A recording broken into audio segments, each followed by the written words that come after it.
Assalamualaikum warahmatullahi wabarakatuh. Para mahasiswa sekalian, mudah-mudahan Anda semua dalam keadaan sehat walafiat dan selalu dalam lindungan Allah SWT, sehingga bisa mengikuti kuliah siang ini secara baik atau dengan baik. Pokok bahasan pada siang ini adalah tentang Self-Regulation Organization yang disingkat menjadi SRO. SRO ini merupakan organisasi yang memiliki kewenangan untuk membuat peraturan yang berhubungan dengan aktivitas usahanya. SRO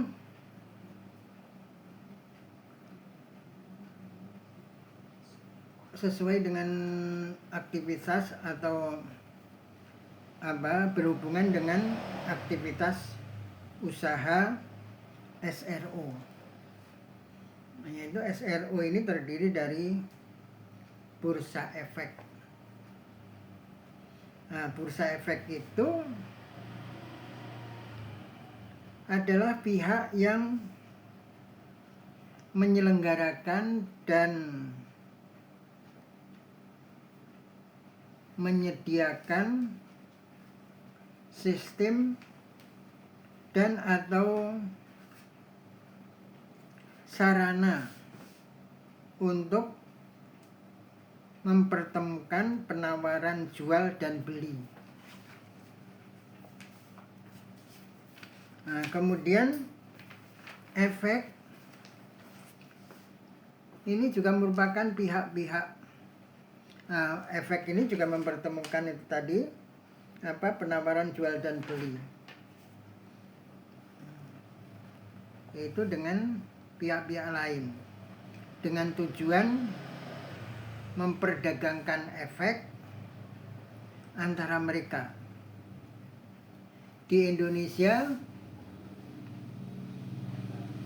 saat ini terdapat satu bursa efek yang telah memperoleh izin usaha dari Bapepam LK, yaitu Bursa Efek Indonesia atau disingkat menjadi BEI. Nah, tugasnya apa BEI ini? Tugasnya itu yang pertama menyelenggarakan perdagangan efek yang teratur, wajar, dan efisien. Teratur, wajar, dan efisien ini penjelasannya sudah Bapak jelaskan di video-video yang lalu. Anda bisa simak kembali apa yang dimaksud dengan wajar, kemudian teratur dan efisien dalam bursa efek ini.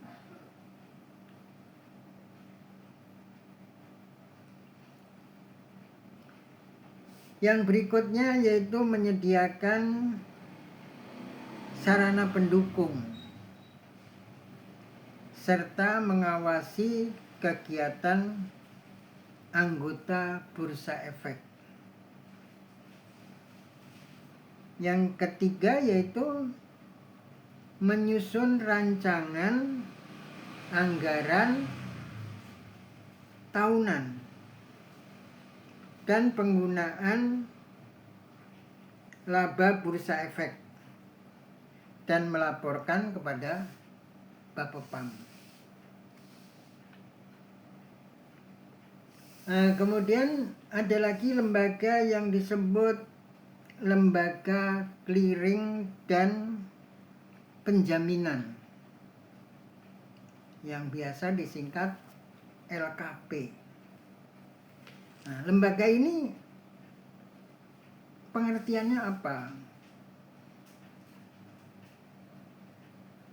Yaitu pihak yang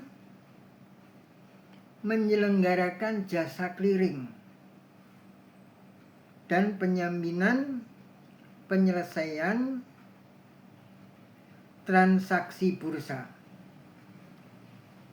Nah, lembaga clearing dan penjaminan ini tugasnya apa? Yaitu tugas pertamanya melaksanakan clearing dan penjaminan transaksi bursa yang teratur, wajar, dan efisien. Yang kedua yaitu menjamin penyerahan secara fisik baik saham maupun uang. Yang ketiga, tugas yang ketiga yaitu lembaga yang telah memperoleh izin, sebenarnya bukan tugas lagi ini, menyatakan bahwa lembaga yang telah memperoleh izin usaha sebagai lembaga clearing dan penjaminan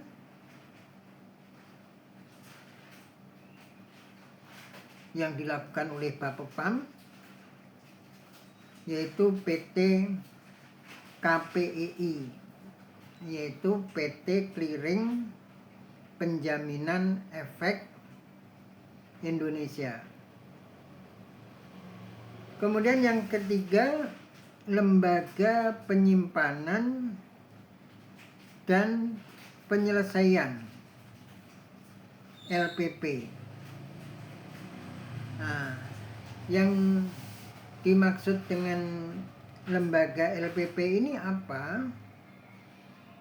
Yaitu pihak yang menyelenggarakan kegiatan kustodian,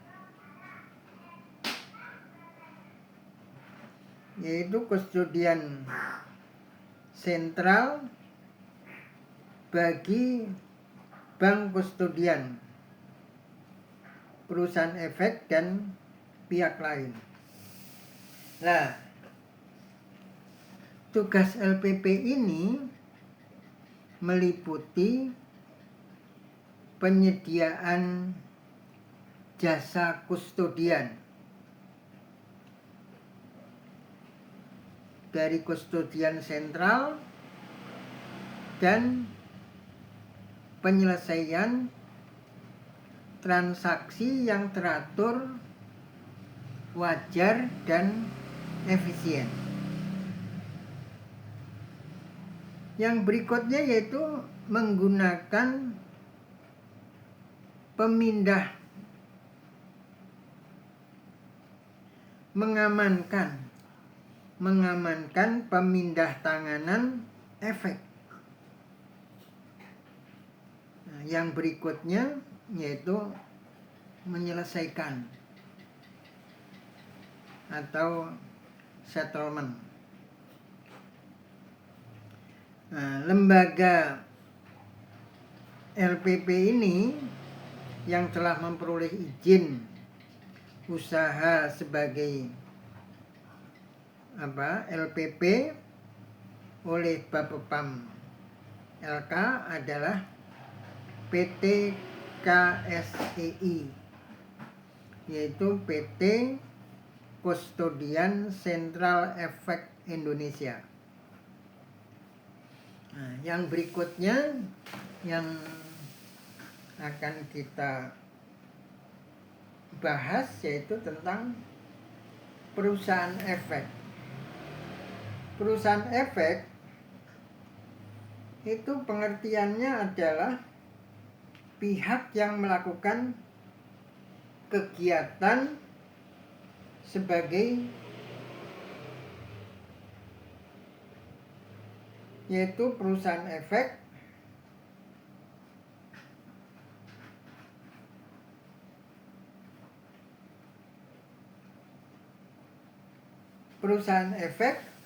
adalah pihak yang melakukan kegiatan usaha dan memiliki izin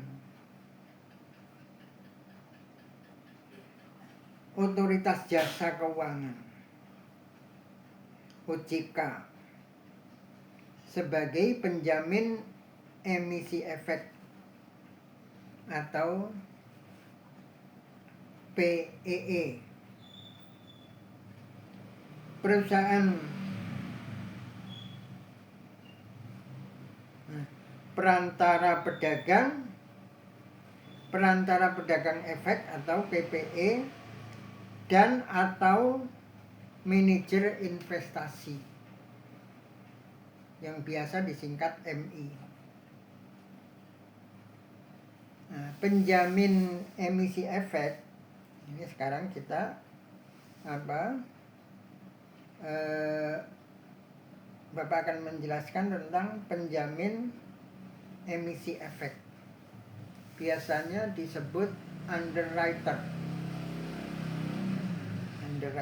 atau penjamin emisi efek.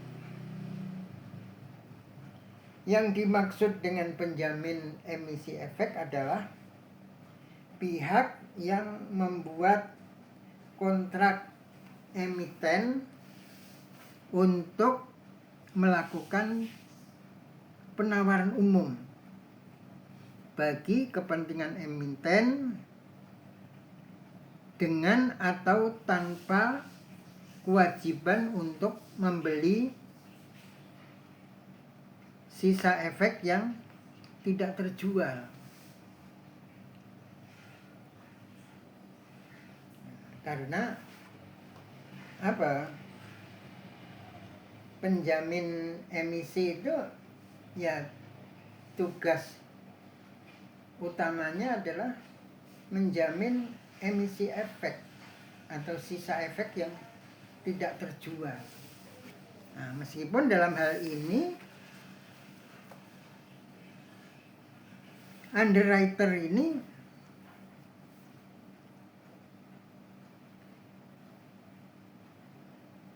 tanpa kewajiban untuk membeli sisa efek yang tidak terjual. Ya ini dia tugasnya mengamankan aja sisa efek ini. Jadi tidak harus membeli.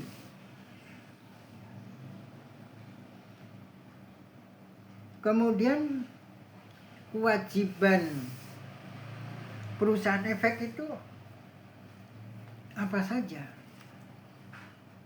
Yaitu yang pertama, mematuhi semua ketentuan dalam kontrak penjaminan emisi. Yang kedua adalah mengungkapkan dalam prospektus adanya hubungan afiliasi atau hubungan lain yang bersifat material antara perusahaan efek dan emiten. Nah, ini poin-poinnya. Penjamin pelaksana emisi, efek penjamin pelaksanaan emisi efek bertugas yaitu menjamin penjual efek dan pembayaran keseluruhan nilai efek yang diemisikan kepada emiten.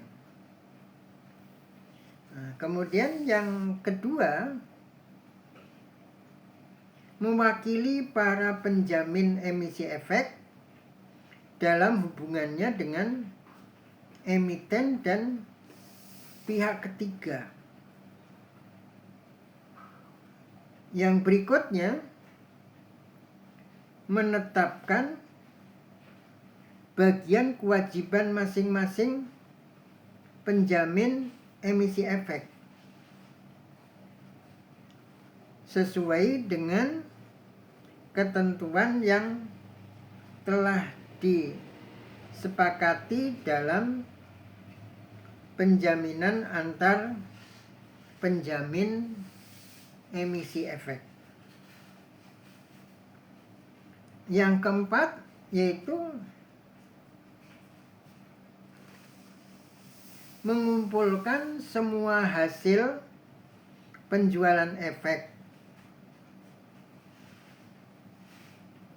yang dilakukan oleh para penjamin peserta emisi dan para agen penjual. Yang kelima, menyerahkan hasil penjualan efek kepada emiten serta membayar efek yang tidak terjual pada tanggal yang disepakati.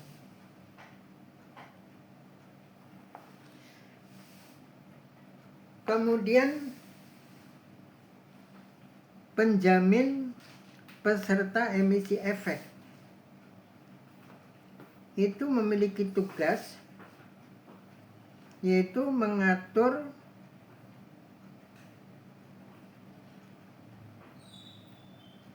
pengelolaan serta penyelenggaraan emisi efek. Yang kedua, mengkoordinasikan seluruh penjamin emisi efek dalam hal pelaksanaan penjaminan efek serta kegiatan-kegiatan lainnya sesuai dengan kewajiban para penjamin emisi efek. Yang ketiga,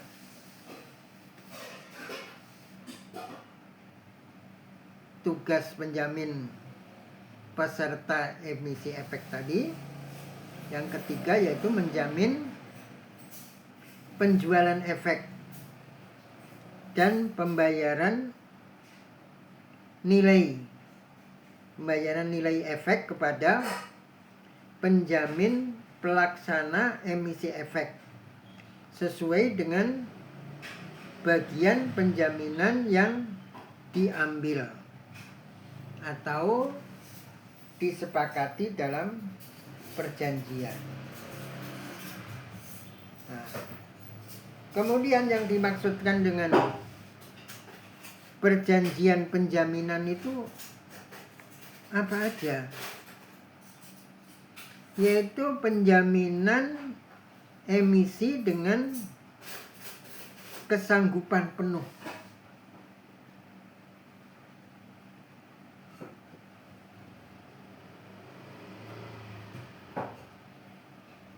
Yaitu full commitment underwriter. Jadi penjaminan penuh. Nah, maksudnya penjaminan penuh apa?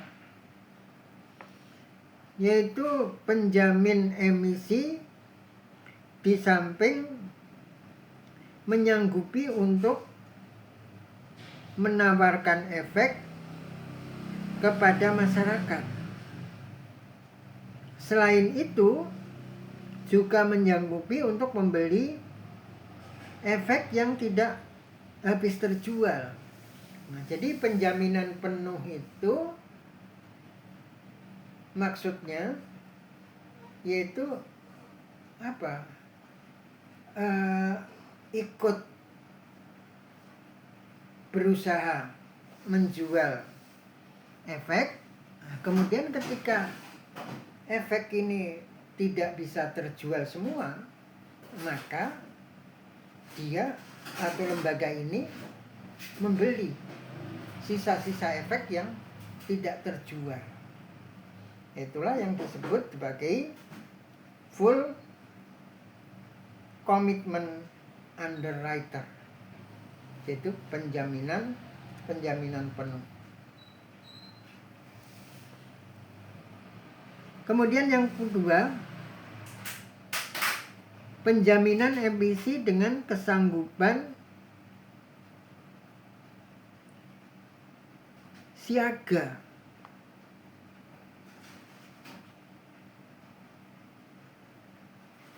Di bahasa Inggrisnya stand by commitment underwriter. Nah, penjamin yang kedua ini yaitu penjamin emisi di samping menyanggupi untuk menawarkan efek tersebut kepada masyarakat, juga menyanggupi untuk membeli sisa efek yang tidak terjual pada suatu tingkat harga tertentu sesuai dengan syarat yang diperjanjikan. Jadi yang pertama tadi kesanggupan penuh, tapi yang kedua ini kesanggupan bersyarat. Jadi ikut serta membantu penjualan efek. Kemudian ketika ada sisa efek yang tidak laku terjual, ini mau atau bersedia membeli sisa efek ini, tapi dengan ketentuan harga yang sesuai perjanjian. Jadi tentunya gini istilahnya, efek ini kalau yang di full kesanggupan penuh tadi, full commitment underwriter, ini bursa efek efek yang tidak terjual ini dibeli sesuai dengan harga efek yang ditawarkan secara umum tadi.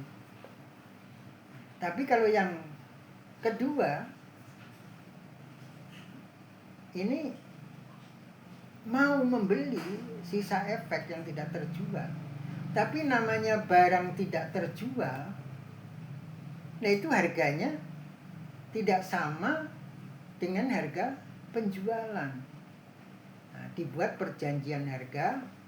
Jadi kalau sampai nggak laku ya harganya beda, gitu. Nggak persis seperti harga penawaran kepada masyarakat umum. Kemudian yang ketiga, penjaminan efek dengan kesanggupan terbaik, best effort underwriter.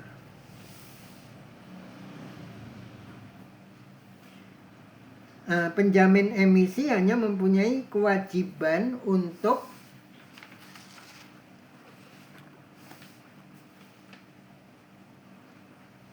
menawarkan efek secara baik atau sebaik-baiknya, dan apabila tidak habis terjual, maka efek tersebut akan dikembalikan kepada emiten. Jadi ikut menawarkan efek yang dijual ke masyarakat. Tapi ketika ada sisa efek yang tidak laku, ini underwriter tidak punya kewajiban membeli. Tapi sisa efek itu dikembalikan kepada emiten.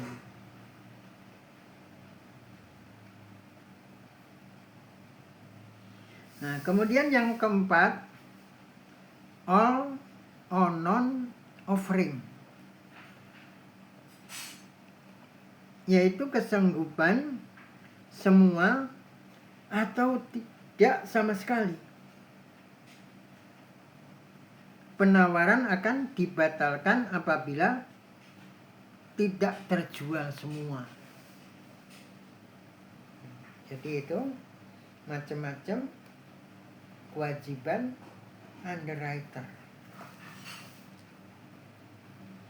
Yang kelima, minimum maksimum atau paling sedikit garis miring paling banyak. Maksudnya apa?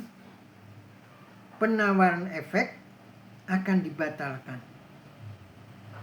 apabila tidak tercapai batas minimumnya. Jadi efek ini berapa banyak, kemudian sebelumnya sudah ditetapkan perjanjian, karena penjamin emisi ini ya tentunya tidak semuanya memiliki anggaran yang cukup untuk menjamin atau membeli efek yang tidak terjual. Oleh karena itu ada batas minimum maksimum dibuat seperti itu.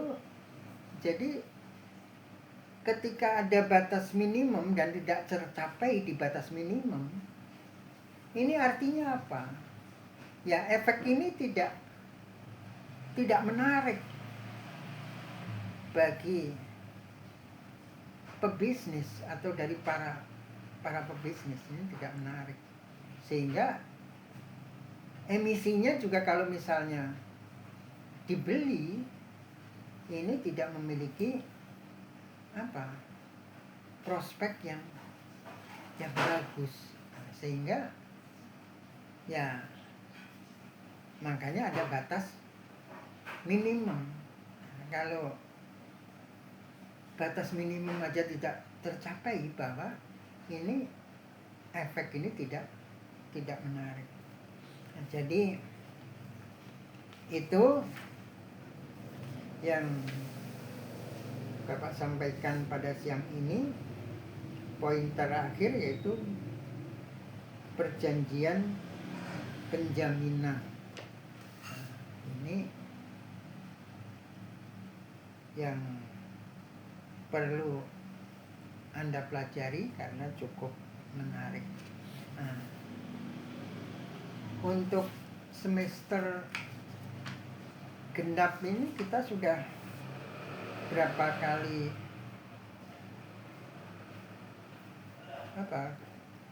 menyelenggarakan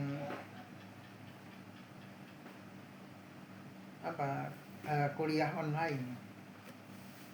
Kalau yang di offline ini sudah minggu ke-7. Nah, sehingga menurut aturan kalau sudah minggu ke-7 atau minggu ke-8 ini biasanya ada mid semester. Untuk itu sekalian Bapak umumkan bahwa Sabtu dan Minggu depan kita adakan ujian mid semester. Demikian juga yang di kelas offline ini juga sudah Bapak sampaikan bahwa minggu depan itu ujian mid semester. Barangkali itu yang Bapak sampaikan untuk mata kuliah dan pengumuman tentang mid semester minggu depan. Assalamualaikum warahmatullahi wabarakatuh.